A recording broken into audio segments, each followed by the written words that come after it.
సభా సరస్వతికి నమస్కారం. నా ప్రాణానికి ప్రాణమైన తెలుగు ప్రేక్షక దేవుళ్ళందరికీ నమస్కరిస్తూ, నన్ను 48 సంవత్సరాలుగా సినిమా ఇండస్ట్రీలోనే ఉండడానికి కారణమైనటువంటి నా ప్రెస్ సోదరులందరికీ హాయ్ హాయ్ చెప్తూ, ఎందుకంటే అంత బ్యాచ్ మారిపోయింది, యంగ్స్టర్స్ సరే ఎక్కువ ఇక్కడ ముసలోడు ఎవరు 30 ఏళ్ళ నుంచి కలిసి ఉన్నాం. ఇవాళ యాక్చువల్గా భలే అవకాశం దొరికింది. నా స్వామి రంగు ఇంతకాలానికి మా స్వామి దొరికాడు. ఈయన స్వామి స్వామి అని పిలిచేవాళ్ళం. ఫ్లాష్ బ్యాక్లు ఏం గుర్తులేవా? సినిమా ఇండస్ట్రీలో అనేక మంది హీరోలు అవ్వడానికి అద్భుతమైన కేవలం మ్యూజిక్తో పెద్ద పెద్ద హీరో రజనీకాంత్, కమల్ హాసన్, రాయలసీమ ఎవరైనా అందరినీ హీరోలు చేసి పారేసింది ఆయన. జస్ట్ మ్యూజిక్తో. గుర్తులేదా? నా ఫస్ట్ హీరోయిన్ సినిమా ఆడకపోయినా ఈనాటికి మర్చిపోలేని గోపెమ్మ చేతిలో గోరు ముద్ద, రాధమ్మ చేతిలో వెన్న ముద్ద, రామోజీ ఫిల్మ్ సిటీ వారు తయారు చేసినప్పుడు నేను హీరోగా యాక్ట్ చేశాను. కానీ ఆ పాటలు అజరామరం. సరే, ఆయన కోపం వచ్చింది, ఏంట్రా నేను ఇంత కష్టపడి చేస్తే ఈ సినిమా సరిగ్గా ఆడలేదు అంటారా? నెక్స్ట్ ఏం సినిమా చేశాను చెప్పండి, ధర్ముండే చెప్పండి. Thank you very much. ఇంకెవరు లేడేంటారు, అంత కుర్రలేనేమో అనుకున్నా. Lady styler. నా జన్మలో ఈ రోజున వారి ముందు చెప్తున్నాను, నేను నాకు అవకాశం దొరికింది అందుకని చెప్తున్నా. ఈ అవకాశం ఆయనతో రాదు నాకు ఎప్పుడు. కానీ వాళ్ళు చెప్తున్నాను, సార్ ప్రేమించు పెళ్ళాడు సినిమా తర్వాత ఆత్మహత్య చేసుకుందాం అనుకున్నాను నేను. అంతకుముందు డబ్బింగ్లు చెప్పేవాడిని, డబ్బులు వచ్చాయి, డబ్బింగ్ డబ్బులతో మద్రాసులో ఇల్లు కట్టే. యాక్టింగ్ ఆ సినిమా అంతగా ఆడకపోవడం వల్ల హీరో అయ్యి ఏమీ కాలేకపోయింది. అంటే do or die. Ladies tailor cinema కనుక ఆడకపోతే దండం పెట్టేవాడి. సో రాజేంద్ర ప్రసాద్ లేడు. లేడీస్ టైలర్ సినిమా ఒకే ఒక ఎక్స్పీరియన్స్ చెప్పేసి ఆపేస్తాను. Sorry, I take another 3-4 minutes. లాయల్స్ హాస్ని ఒక సినిమా యాక్ట్ చేసాం. మా వంశీ సంగతి మీ అందరికీ తెలుసు. ఇప్పుడు వంశీ సంగతి ఇక్కడ ఎందుకు లేదు, ట్రస్ట్ పూర్తి వంశీ పది పేస్తున్నా మొత్తం పోచి ಎಲ್ಲರಿಗೂ తెలియదు. సో వాడు నాకు ఆల్రెడీ కొత్త విలన్ని పెట్టి అతను నేను ఫైటింగ్ చేస్తుంటే కొట్టుకోండి అని షార్ట్ కంటిన్యూ చేశాడు. వాడు ఎరగొట్టి నన్ను సైకిల్ మధ్యలో కాలేసి తొక్కేసి కాలు ఇరిగిపోయింది, ఫ్రాక్చరు. అయితే వంశీ వచ్చాడు మా ఇంటికి. వద్దు, మనమేమో మంచి కట్టు 2 చెక్కలు ఈ టైప్లో ఉన్నాం ఇంట్లో ఉంటే, ఏమండి బయదండి మన స్వామి పిలుస్తున్నాడు. స్వామి? ఎవరు స్వామి? మన స్వామి అండి. ఓ ఇళయరాజా గారు. ఏంటంటే వాడిని తీసుకొస్తే రీ రికార్డింగ్ చేస్తాను లేకపోతే చేయనని డబుల్ పాజిటివ్ చూశారండి. ఇప్పుడే లేడీస్ టైలర్ డబుల్ పాజిటివ్ చూశారు. డబుల్ పాజిటివ్ అంటే రీ రికార్డింగ్ చేసే ముందు వర్షన్.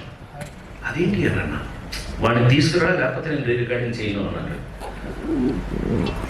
నన్ను ఈ స్టేజ్లో నేను రన్పాలన్నా, బాబు నీ దండం పెడతాను, ఆయన అక్కడ రీ రికార్డింగ్ చేయడానికి లేడీస్ టైలర్ రెడీగా ఉన్నారు, మీరు రాలేదనుకోండి సచ్చింది కొర్రే ప్రసాద్ ల్యాబ్లో అలా కూర్చోటమే నా పని అయిపోయింది. పైగా ఆ సినిమా ఎంతో కష్టపడి చేస్తాం, లేడీస్ టైలర్ సినిమా. సో అవన్నీ ఈ పేద కష్టాలు పేద చేయాలంటే తిట్టుకుని షార్ట్స్ ఉన్నాయి అయినా పర్లేదని ఆయన పిలిచారు అని చెప్పి ఆ స్ట్రెచ్తో నేను అక్కడికి వెళ్తే స్వామి థియేటర్ బయట నిలబడి ఉన్నారు. అలాగే అప్పుడు ఇంతే ఇప్పుడు ఇంతే తెల్ల మల్లెపూలు ఆయన ఉంటాడు కదా ఇలా అనుకుంటే నేను అందరూ కాదు, ఏమిరా ఏమైందిరా అన్నాడు. ఆయనకి ఎంత ప్రేమ నా మీద యాక్టర్గా వచ్చింది అని అంటే రా అన్నాడు ఆయన. ఏమిరా ఏమైందిరా? వీడియో ఎరగొట్టాడు నా వంశీ గురించి. ఎదురా ఎరగొట్టిన షార్ట్లో ఏదో జరిగింది అందుకని. ఎరా నువ్వు అంత బాగా యాక్ట్ చేస్తావా? నేను ఇప్పుడు రీ రికార్డింగ్ చేస్తాను, నీ యాక్టింగ్గా నా రీ రికార్డింగ్గా తేల్చుకుందాం మన ఇద్దరం అని చెప్పి థియేటర్ లోపల సార్ వాళ్ళకేదో మరకమాట అన్నాను.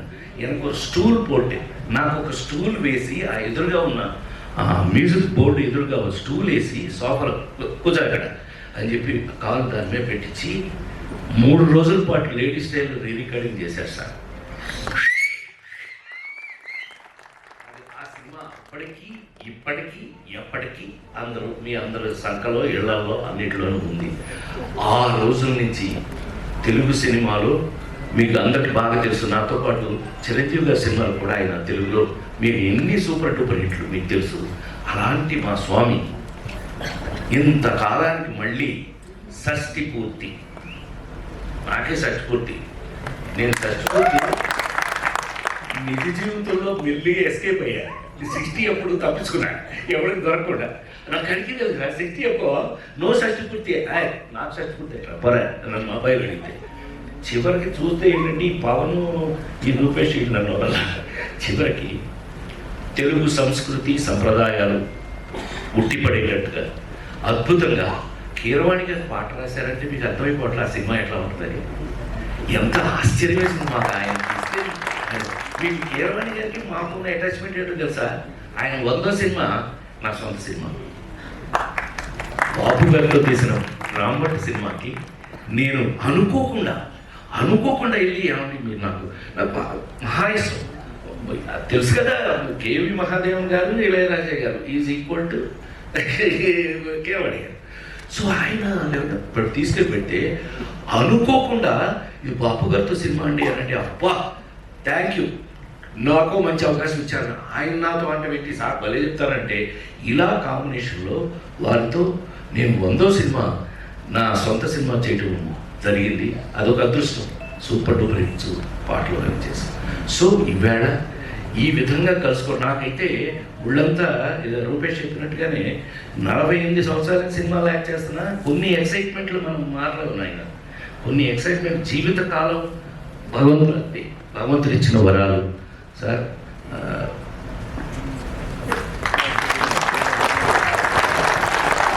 నిజంగా ఆయన ఎంత బాగా